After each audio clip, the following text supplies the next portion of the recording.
This is perhaps the story of the most strange death of a game that I, at least, have ever seen. Beyond the Wire was supposed to be a World War I FPS that came from the publishers of Squad and Postscriptum to try and bring hardcore realism into the Great War, but it never really went anywhere. In fact, it died almost immediately. So what's going on? Because I don't get it. Every negative review on this game is still saying that they loved it, yet the reason for a negative review is because no one is playing it. People calling it a misunderstood masterpiece, saying it's a great title, but once again, the player base is dead. Empty servers is the one and sole reason the game has failed, but all I can see is people praising the title, which doesn't make any sense to me.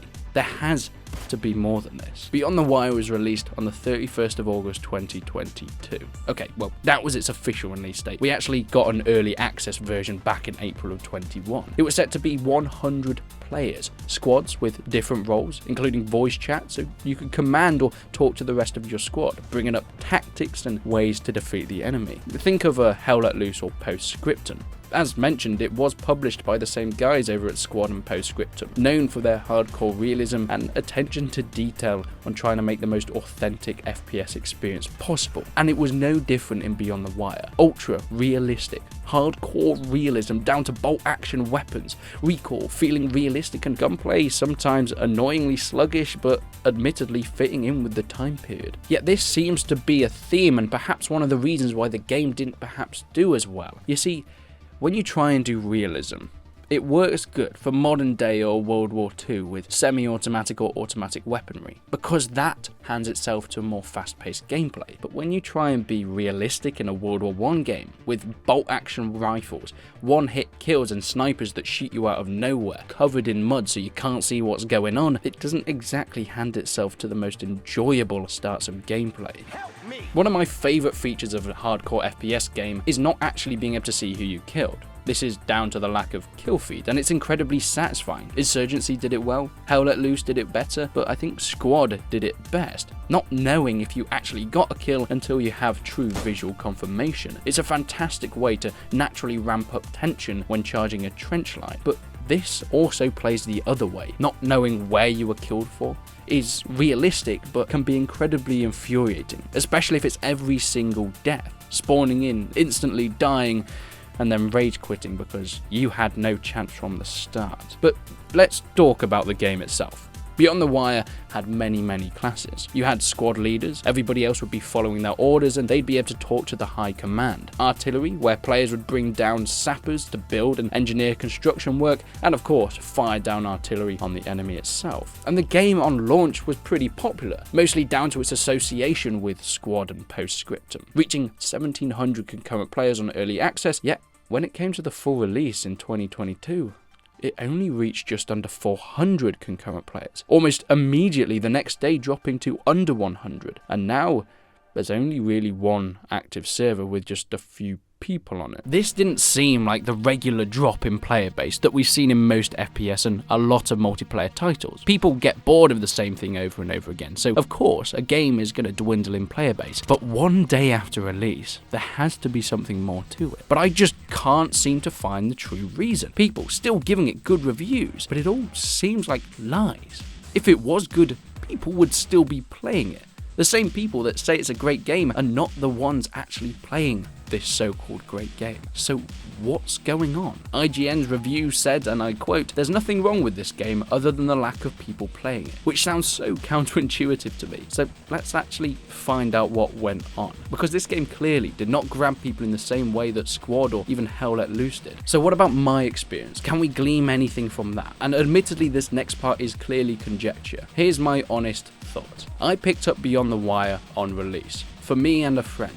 It was early access in 2021. We played it for about 2 hours, then both refunded the game. This was well before the player base had died. We hadn't looked at any reviews, and in fact all I heard is positive comments about it, the reason that I picked it up in the first place, but I still just couldn't get on with it, and I couldn't quite put my finger on it. But there are a few things that piled together to make a less than enjoyable experience. Sound design was awful. Explosions sounded weak, gunshots sounded shallow, and there would be horrific lag for each trigger of a sound. A gun would go off and the sound would come by seconds later. Graphically, it looks pretty bad. Muddy and grimy, yes, of course, it's World War I, but it still felt stuck in the post-scriptum era of graphical technology. I mean, Postscriptum came out in 2018, and whilst I love it as a game mechanically, come on, admittedly, at least next to Hell Let Loose, it looks terrible. Beyond the Wire then just carried on that trend, but in 2021. Gunplay felt sluggish, and whilst it was because they were trying to be realistic, it didn't really work, as no one actually wants to be sitting in a trench for the entire game. You see, when you have a World War I game, the guns are made for the tactics, sitting in a trench, firing as enemies charge at you. But realistically, the actual way people want to play games is to run at each other, try and get around corners, flank players, and capture objectives. This is great for automatic and semi-automatic weapons, fast-firing stuff for fast-paced action. Most people love that style. But when you have bolt-action weapons, trying to still play in that fast-paced manner makes for some really infuriating and terrible gameplay. It altogether just sort of annoyed me, and I'm not even mentioning the horrific bugs on launch with crashes and map glitches and altogether bad netcode. And it was just disappointing. I really wanted a new World War I shooter, which pissed me off enough to refund it. Maybe it was unfounded, but there was always just something that felt off about the game. I mentioned earlier about the devotion to hardcore realism that Beyond the Wire tried to implement, and this has its merits. Of course, like mentioned, it ramps up tension with the lack of kill feed. Each explosion makes you cower in fear, as any movement shrapnel could rip through the air into your lungs. I love it, but just as the positives roll in, as do the negatives. The main ones for me: unexpected kills. Often the biggest killjoy for many casual players of hardcore shooters comes from not being able to see where you're actually shot from. I think for most players, they're fine with dying, as long as they know they actually had a chance to defend themselves, a way to shoot back, a dice roll that actually checks their skill, not just luck.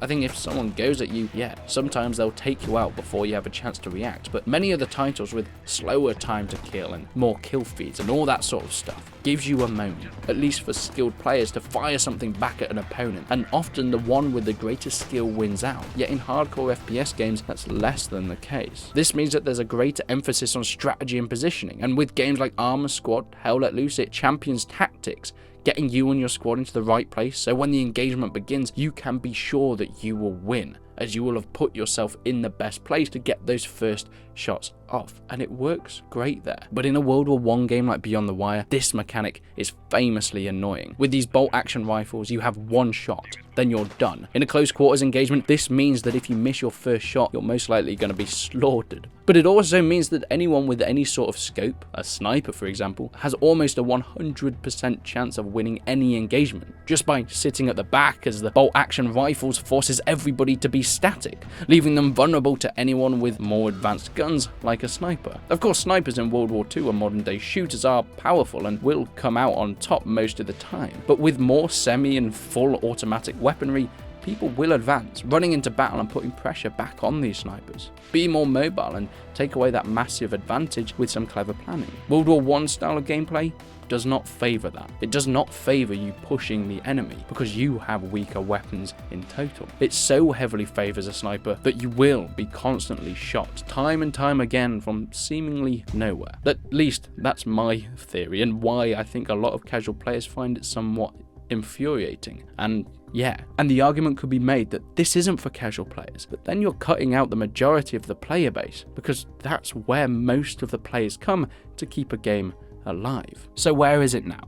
Well, Beyond the Wire is pretty much dead in the water. It hasn't been announced that they're not doing anything on the title, but the devs have recently made no attempt to rectify the game or even mold it to the lower player base that it has. I don't know, maybe a smart thing would be to include bots, so the few people that want to play it still can actually get a game. But they just haven't bothered with that, so even the few people that want to play Beyond the Wire have nothing to get into. This is why the Steam reviews and reactions are so negative recently. Once upon a time, people loved this title, and still, the positive reactions are still there, but because of the lack of player base and the devs' unwillingness to do anything about it, it seems like it will forever go on this downhill spiral, which just, to me, at least seems like a disappointment, because Beyond the Wire could have been something so impressive.